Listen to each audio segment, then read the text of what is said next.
At that moment, the person opposite suddenly moved. He stood up from the bed and said to Wei Wuxian seriously, "Take a bath. Take a bath." Wei Wuxian's mind buzzed. Why take a bath? Why should he take a bath? He wasn't dirty. No. He was quite dirty. No, that's not the point. The point was, after taking a bath, could something just happen naturally? Wei Wuxian couldn't help but clutch the front of his clothes, and when Lan Wangji reached out, he fearlessly shrank back. What are you doing?" Lan Wangji, expressionless, said, "Take off your clothes." Wei Wuxian replied, "No need, thank you." Hearing this, Lan Wangji seemed a bit disappointed but remained silent as he pulled him up. Wei Wuxian breathed a sigh of relief as Lan Wangji merely led him to the wardrobe.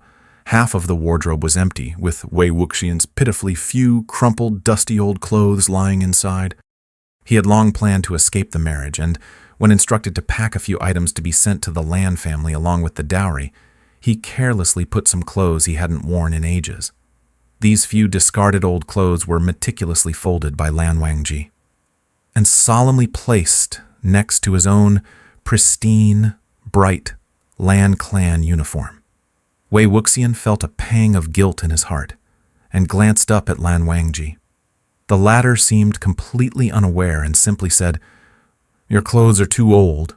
Wear mine tomorrow. For underclothes, put on this one."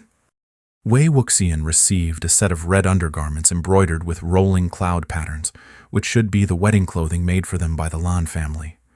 After receiving the clothes, Lan Wangji brought over a large wooden tub and filled it with hot water. Just as Wei Wuxian was about to wait for him to leave, he saw Lan Wangji striding over, reaching out to untie his sash. Wei Wuxian was shocked. No! I can do it myself." He couldn't help but mutter to himself.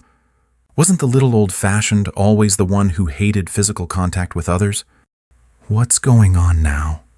Once Lan Wangji had walked away, Wei Wuxian carefully pulled the screen closed, stealthily removed his clothes, and slipped into the bath. The sound of water softly gurgled for a while as Wei Wuxian scrubbed off all the dirt and dust from his body, soaking in the steaming hot bath water, and began to let his thoughts wander. Soon, it would be going to bed together, right? As this thought popped into his mind, he almost slipped in the bathtub. He shamefully grasped the edge of the tub, starting to despise himself from the bottom of his heart. Wei Wuxian, oh Wei Wuxian, what are you really afraid of? He's such a little old-fashioned who doesn't even dare to look at erotic pictures. What ability could he possibly have? He's probably completely clueless about what happens in the wedding night. Speaking of which, I'm the one who's seen countless erotic pictures. So, logically, it should be me bullying him, not the other way around. However, thinking about the erotic pictures he had seen over the years, he felt a bit not so confident. He hadn't seen any of male relationships. So, in this matter, he and the little old-fashioned really were on equal footing. Thinking of this, he couldn't help but sigh. Pity that all his theoretical knowledge about bedroom affairs was ultimately of no use, truly a waste. His head popped up from the water. No way. How did he get so serious about thinking of going to sleep together? He never even liked men. No way. Then why did he agree to marry Lan Wangji? Did he just lose his mind? Shocked in his reflection, reflecting in his shock after a moment, the head sadly sank back down in the water. Feeling frustrated, he unknowingly stayed frustrated for a long while. It wasn't until Lan Wangji's voice came that he hurriedly surfaced from the water. After drying off, cleaning up, and getting dressed, he was about to pour out the water, but was stopped. "I'll do it." The two little rabbits seemed to have finished their play, crouching on the blanket, dozing off. Wei Wuxian gently placed them back into their nest and sat nervously on the bed. Separated by a screen, Lan Wangji was bathing behind it. The red candles inside the room burned quietly, the firelight stirring the red gauze curtains, and the silhouette of a figure appeared faintly on the screen. The ambiguous sound of water could be heard, and Wei Wuxian's heart was pounding. He hugged his knees, and his hands felt the delicate texture of the red silk satin undergarment against his skin, caressing every inch of skin as if whispering with the breath of desire. The sound of water suddenly splashed loudly, startling him nearly off the bed. However, a long time passed. It wasn't until Wei Wuxian was floating in and out of drowsiness that he suddenly realized that Lan Wangji had been bathing for too long. He asked worriedly, "Little old-fashioned, are you done?" No response. Recalling how Lan Wangji had been acting a bit off ever since he fainted after drinking that cup of wine, could it be that he was drunk? Thinking of this, Wei Wuxian jumped off the bed and rushed behind the screen in just a few strides. In the bathtub, a long string of bubbles rose up, but there was no sign of Lan Wangji. He was so frightened that his soul almost flew away, and he frantically reached into the bath to pull him out. Could it be that this little old-fashioned got drunk and drowned while bathing? Frantically splashing through the water, he finally found a solid and smooth body. With a sudden effort, he yanked it up. Lan Wangji's dazed eyes stared at him for a while. Wei Wuxian brushed aside his wet fringe with one hand and said anxiously, "Little old-fashioned, are you okay? Did you almost drown?"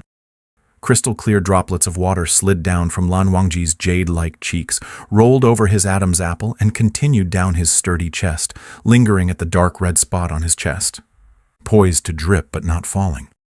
Wei Wuxian's gaze seemed to turn into tiny droplets, rolling back and forth on Lan Wangji's body. After a while, he swallowed with difficulty, his voice carrying a tone of heat and huskiness that even startled himself. "When you're done bathing, come out. Don't just soak there." However, Lan Wangji shook his head and then suddenly sank back down with a bubbling sound. Wei Wuxian called out, "Hey, hey, hey," trying to stop him, but Lan Wangji seemed to be playing hide-and-seek. He had no choice but to lift him up again. "Little old-fashioned, stop playing around. Is this person really drunk? Why is he acting like a child?" Lan Wangji's eyes lingered on him for a moment, then suddenly both hands gripped his arms and pulled hard. "What are you—" Wei Wuxian's vision blurred as he firmly bumped against Lan Wangji's chest. He quickly braced himself against the rim of the tub. That collision just now. The sensation was strangely firm and elastic. The little old-fashioned has really trained well. No, this isn't the time to be thinking about that. Is little old-fashioned planning to pull him into the bathtub? Fortunately, such a tug couldn't directly pull a person into the large bathtub. Wei Wuxian was so startled that he couldn't catch his breath. To prevent any further unexpected events, he quickly propped his foot against the side of the tub. His cheek, brushed by Lan Wangji's warm body, became hot, radiating heat of unknown origin, whether from the tub or deep within himself. Both embarrassed and annoyed, he said, "What are you doing?" Lan Wangji blinked his innocent, light-colored eyes, a bit uneasy, yet somewhat expectant, and said, "Hold the breath." "Hold the breath? Hold the breath for what?" Seeing Wei Wuxian's puzzled look, Lan Wangji repeated, "Hold the breath. A contest." Wei Wuxian frowned for a moment, then suddenly realized, "You mean you want to have a breath-holding contest in this bathtub, just like we did in the cold spring?" Lan Wangji nodded. Wei Wuxian rubbed his forehead. It turned out that when this big kid was being playful, it was truly frightening. Looking at Lan Wangji's calm and obedient expression waiting patiently, Wei Wuxian felt a surge of affection.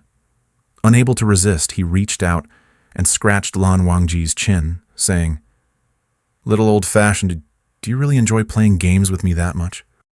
Lan Wangji's expression changed almost imperceptibly, and suddenly he grasped Wei Wuxian's wrists. Before Wei Wuxian could react, his gaze met Lan Wangji's eyes, which appeared cold as ice but were actually burning intensely. Suddenly, a strong force reached his lower back, gripping it and lifting him up. Wei Wuxian's feet nearly left the ground. "Hey, wait, wait, wait!" Lan Wangji was relentlessly trying to carry him back into the bath again. Wei Wuxian braced his arms against Lan Wangji's shoulders, his hands slipping around, yet he struggled with force. "Little old-fashioned, we shouldn't play this right now." It seemed that Lan Wangji was distracted by Wei Wuxian's hands resting on him. and he gripped Wei Wuxian's wrists tightly. Wei Wuxian pretended to be pitiful and said, "My hands hurt a lot, little old-fashioned. Could you let go, please?"